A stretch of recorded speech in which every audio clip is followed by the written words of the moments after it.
My dearest Michele Dupree, I hope this letter finds you well in Marseilles. Sadly, here in Paris, we are beset by the ancient curse of living in interesting times. The Germans have been cast out, but in the chaos of this war, many kindred have met their final death. I'm sure you remember my friend Amelia. Sadly, she has been abducted from London by a Setite named Jasmine as part of a blackmail scheme that threatens to influence some of the greatest courts of the Camarilla. I find myself faced with dark choices. Each one involves compromise, with less than optimal outcomes. I cannot leave my post in Paris and am forced to work through others, including some with questionable reputations. I worry that the stain of these reputations may find its way to my sterling one, and this keeps me awake some days. Nonetheless, the choice is between Amelia's well-being and my reputation. What kind of person would I be to disregard that? Prince Vallon is a savvy and intelligent sovereign, but he does hold grudges. I don't know if you remember Eric, but Prince Vallon certainly does. There is some risk to my position here in Paris if Prince Vallon learns I may be working with Eric to help in the rescue of Amelia. This might be more problematic for me than the handful of Sabbat renegades I may also have to use for this purpose. Sometimes I reflect on my sire's monologues about the enduring danger of friendship. These are indeed interesting times, and it brings me comfort to know that you are safe. The bond we share is precious to me, and I have watched with pride as you have grown into your role in our lineage. You've been a good child, Michele, and I enjoy the dispatches the Harpy of Marseilles send to me of your conduct and progress in that court. I miss you greatly, especially in times like these, though my heart grows seeing you make your own way. Your inquiry about siring a child of your own is significant, and I am honored you seek my guidance on such a profound matter. Though we have discussed the embrace in our many conversations, it is a momentous act that bears repeating and careful consideration, especially as this will be your first time. So, indulge an old man with his habits and endure my letter until it reaches the advice you seek. It begins, as so many great adventures do, with a kiss. There are many horrors entwined with our immortality, and each clan's embrace comes with a terrible curse. Why shouldn't the first moments of a kindred be bliss? Almost all vampires drinking from mortals offer the benefits of the kiss, the blissful euphoria that comes with our bite. The Giovanni clan lacks the ability to give a mortal the joy of the kiss, which might explain how dark and perverse these Canaanites have become. But regardless, for almost everyone else, this is a pleasure for both predator and prey. It serves as a crucial starting point for a potential child. If you remember the night I embraced you, you may recall the environment I worked to cultivate. I have always loved you. But for that night, I strove to heighten the romantic atmosphere. This isn't manipulation. It's an act of commitment. Sometimes that first night influences the entire dynamic between sire and child, and I wanted to convey to you the depth of my feelings. Combine that atmosphere with the pleasure of the kiss, then the profound nature of the gift you are giving is paired with the experience of creation.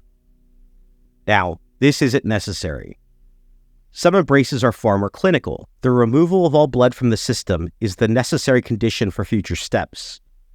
And some cold-hearted vampires accomplish this not through feeding, but bleeding their victims with medical tools or torture devices. I think this is depraved. Childe shouldn't be brought into a world as troubled as this one, in pain and fear. But not everyone shares my view. once your chosen companion is drained and laying on the edge of death, you must feed them a small portion of your vitae.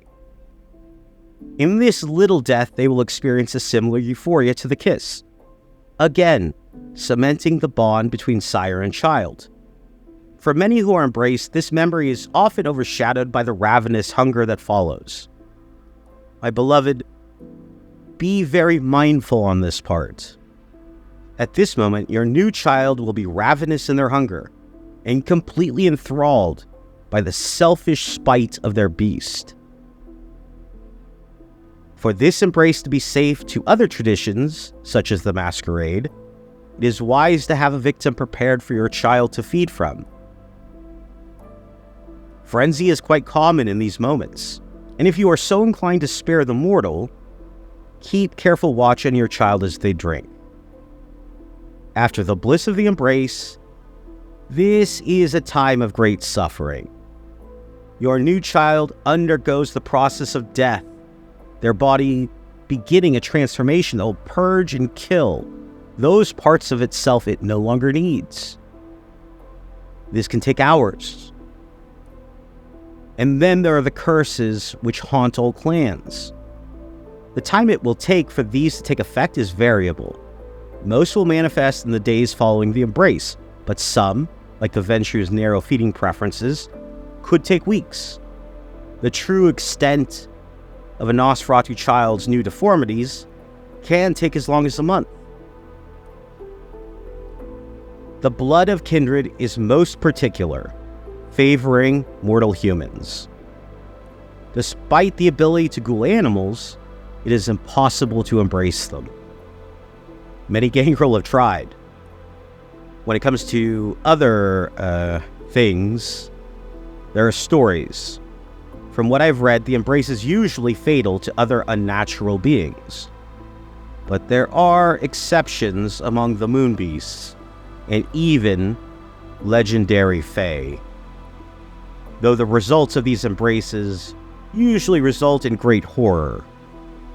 God's curse, or blessing, depending on who you ask, seems intended to be one inflicted upon mankind.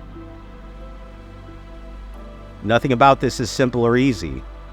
So let us say that what I have written so far is the least complicated part of your journey. These are the elements of the embrace we've discussed abstractly before, with some practical aspects. It's everything around it that is more complex. The first thing you must decide is who you will bring into this life. A kindred's motivation for embracing a child are variable. Loneliness, by far, is the most common reason. And in truth, this was my motivation for embracing you. All but the most depraved vampires will, from time to time, feel the desire for companionship, a meaningful connection with another person free of politics or the constant struggle for dominance between their beasts. There is no struggle with your child. Dominance is a settled matter. Now, guilt is another common reason. Sometimes during a feeding, things go wrong. We drink too much, or the victim suffers from some unknown medical condition. A vampire might embrace such a person rather than letting them die, their conscience overriding their good sense. For while one can admire the humanity of such a kindred, they are putting their own lives in jeopardy by embracing someone without the approval of the city's prince, which is a sovereign's right under the traditions. There are more cynical motives, I admit, like the need for a servant or a political pawn to serve a kindred's interest in some field they feel is beneath the value of their personal attention. Whatever your reason for seeking a child, remember to take your time in choosing. This person could be a part of your life for centuries. And while you have been nothing but a joy to me, this isn't always the case for sires and their childer. Who they are as a mortal is a good indication to you who they may be as a kindred, but it isn't certain. The traumas of the embrace, the development of clan curses, and the ravages of the beast can dramatically change someone, or at least tear away the mask they presented. Make sure that you truly know who you would bring into this life beyond how they present themselves. Test them. I know you have a large heart and thrive in your humanity, but this is a time when those things may work against you. To test a potential immortal, that means sometimes engineering events that would make them suffer, because in that suffering, you can see how they respond. Do they do it with a noble grace of one who deserves our legacy, or with the spiteful malice of one who would abuse that legacy? Long after the embrace, long after their time as your unreleased fledgling, they will be predators stalking dark alleys and Camarilla courts. You must try to make sure they aren't a person who will make our nights darker with their flaws. There's something else you need to consider. In the days and weeks following the embrace, your child will have wild emotional swings. They just died, and were resurrected from the dead after all. And it's not just the horror, but the wonder. They will face a relentless assault as their senses grow exponentially. Beauty isn't without its cost. Some struggle greatly with it, and it isn't uncommon for a recently embraced child to wait for one last sunrise, rather than acclimate to their new paradigm. The highs and lows following their embrace will require your close attention and care. As they fly between extremes, it is very possible they seek death. And in this responsibility you've chosen to take up, it is your duty to see them through this difficult time. Now we come to the most important part. All of this is moot without the permission of the prince. You must secure her approval to embrace your child. And the reason for this is obvious. Overpopulation of kindred represents a clear risk to the masquerade. The prince must judge the potential sire, evaluating their history of responsibility and dedication to the domain. The prince's permission to embrace is an act of trust, an endorsement of the sire, and a belief in their competence and loyalty. This third tradition is the tradition of progeny, and it is closely tied to the fourth, the tradition of accounting, which says, "Those thou create are thine own children. Until thy progeny shall be released, thou shalt command them in all things. Their sins are thine to endure." Your child is your property, and they must obey your every command. They are considered a child in a literal sense by the praxis of a domain. And as with an infant, their sins, their crimes, their mistakes are considered yours, as it would be with a parent. The stakes are too high to allow much in the way of latitude. One wayward fledgling can walk into a British radio station and tell the world about the existence of our society. A suicidal child might step into the sun on a busy thoroughfare, exploding into fire and ash in the middle of 1,000 mortals. A muckraking journalist could take a photo of some neglected child biting a victim in an alleyway, or leave behind a bloody scene for the police to investigate. Any number of things could happen that could not only lead to the alarm of mortals in a city, but perhaps even the resurrection of the Inquisition. You, Michele, are the one who is duty-bound to prevent any of these circumstances. You are the one the prince invests their trust in. Your child's mistakes will be counted as your mistakes, as the fledgling will be a reflection of you in all ways. As with so many things, we can look to the Sabbat as a comparison between the relative cultures to demonstrate the superiority of Camarilla values. The Sabbat's view of the embrace is closer to the Camarille's view of ghouling, or retainers. Embrace who you like, when you like, but you're held accountable for what they do until they're on their own. The Sabbat's attitude towards Childe varies dramatically depending on circumstances. In times where there is a need for more manpower, the Sabbat engages in mass embraces, where a pack of vampires create dozens of progeny in a very short amount of time. These hordes of fledglings are considered false Sabbat, second-class citizens of the sect, until they prove themselves in the war against the Sabbat's many enemies. These unfortunate fledglings are drained, embraced, and then buried as they undergo the transformation into kindred. The Sword of Cain cruelly refers to these sad Childe as shovelheads, with the idea being that digging your way out of your own grave, buried alive and enduring the horrors and trauma of the embrace, helps strip you of the illusions of humanity. The theory seems to be to let 1,000 flowers bloom, with a Darwinian view that the strong will survive and the weak shall serve as the necessary cannon fodder in the campaigns to come. The Sabbat doesn't really have times of peace, so let's say that in times where conflict is less omnipresent, the embrace of progeny returns to something more normal, where one canine embraces one mortal. But that's where the similarity usually ends. Usually such Childe are raised and guided not by the sire, but by the pack the sire comes from, or even the diocese itself. This is where we come to an interesting dynamic of the Sword of Cain: hypocrisy.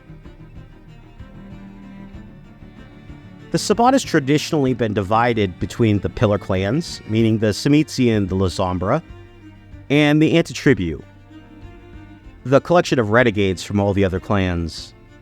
While everyone holds the same ideological position publicly, in practice there are fundamentally different approaches. The Antitribu of the Sabbat are less invested in lineage, and give over more to a pack, or even a diocese, raising a newly embraced child.